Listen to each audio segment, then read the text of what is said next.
Bueno, también los fondos dentro de ese régimen interno pueden solicitar ante los empleadores o ante todos lo que se encuentre de agremiación que las cuotas por donde reciben esos fondos, tanto ordinarias y extraordinarias, las deduzcan del salario y les hagan llegar a su cuenta bancaria. Obviamente tiene que tener autorización tanto del miembro del sindicato como la empresa de llegar a esa solicitud, y obviamente todo debe quedar dentro de las actas y dentro de los estatutos que se están manejando para tal fin.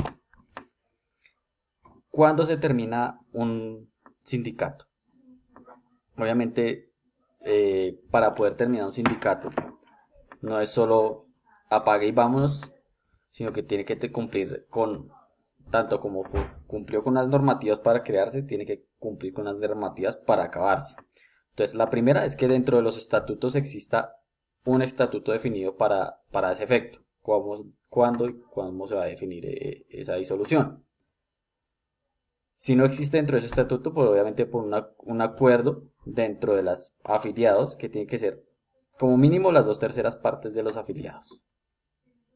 Si llegan a ese acuerdo por esa votación en una asamblea, se puede disolver o acabar la agremiación sindical. También se puede acabar por sentencia judicial, obviamente al no cumplir las normas, el juez puede sentenciar acabar con este sindicato, o porque no cumpla con los mínimos requeridos de tener, pues son 25 números de afiliados como mínimo. Cuando todo esto se acaba, pues hay que liquidar los bienes y lo que tenga el fondo, o el fondo no, perdón, la asociación gremial o sindical. Esa liquidación, la prioridad de todo lo que tenga como activos y dineros, la prioridad es pagar todas las deudas que tenga este sindicato. Todo lo que deba, todo lo que tenga que cumplir, tiene que acabarlo. Y obviamente primero se pagan todas esas deudas y el restante se devolverá a cada asociado. Pero no se devuelve una parte igual, porque pueden acceder asociados que están desde cuando fundaron el fondo como un asociado recién ingresado. Entonces, cada asociado recibirá una suma, pero no puede ser mayor a lo que ha aportado dentro de esa sindicato. Si yo he aportado una sola cuota ordinaria, no me pueden devolver tres o cuatro porque no, realmente no es un dinero mío, es de otro aportante. Si llega después de devolverse todo ese dinero, de pagar todas sus deudas, si llega a quedar algo porque dentro de los patrimonios que adquirieron tienen algo que les da un valor adicional, eh, si mejor dicho, llega a sobrar algo de dinero, sea en especie o efectivo, todo eso se adjudica a un instituto de beneficencia. Y ese instituto lo señala el gobierno. Obviamente en su cada región existe el gobierno y destinará a ese instituto de beneficencia lo que sobrase de esa liquidación de ese estatuto, de esa asociación gremial. Bueno, ¿qué nos permite también estar dentro de esas asociaciones gremiales o sindicales? Hay un tema que se llama fuero sindical. Es una forma de proteger a las personas que están dentro de este sindicato. ¿Quiénes están protegidos? Obviamente los miembros de junta directiva, los fundadores del sindicato que que hayan estado en el momento de la fundación, no las personas que ingresen posterior a su fundación, sino son los que hayan fundado y que estén dentro de estos principales eh, agrupaciones. Obviamente pues les van a garantizar que no los vayan a trasladar de su lugar de trabajo, que no les vayan a desmejorar las condiciones laborales sin justa causa, porque pueden desmejorarse de acuerdo a causales que estén dentro de la ley. Esos no están de por vida, ese fuero sindical no es de por vida, generalmente es máximo son 6 meses, eh, para tanto los fundadores como los miembros de junta directiva. Y ya dado que a 6 meses generalmente se hace una reunión de asamblea para garantizar el conformación de esta junta directiva. Si se demuestra que fueron afectados durante esas condiciones ante un juez, pues obviamente hay una sanción al empleador donde debe pagar, eh, restituir las condiciones que se hayan desmejorado o pagar si en el caso de que haya sido destituido de su cargo, pagar la indemnización, que pues ese es el lugar es pagar lo que no haya recibido durante el tiempo que haya estado despedido, y adicional por reintegrarlo a sus labores con las condiciones que estaba inicialmente cuando se estuvo dentro de la agremiación o el sindicato. Estos sindicatos, como bien habíamos dicho, también se pueden hacer por agremiaciones o funciones, y tanto pueden generar tipos de contrato. Eso se llaman contratos sindicales, y esos contratos son pues entre el grupo sindical, valga la redundancia, y una o varias empresas que deseen realizar una obra o prestar un servicio o quieran ofertar algo.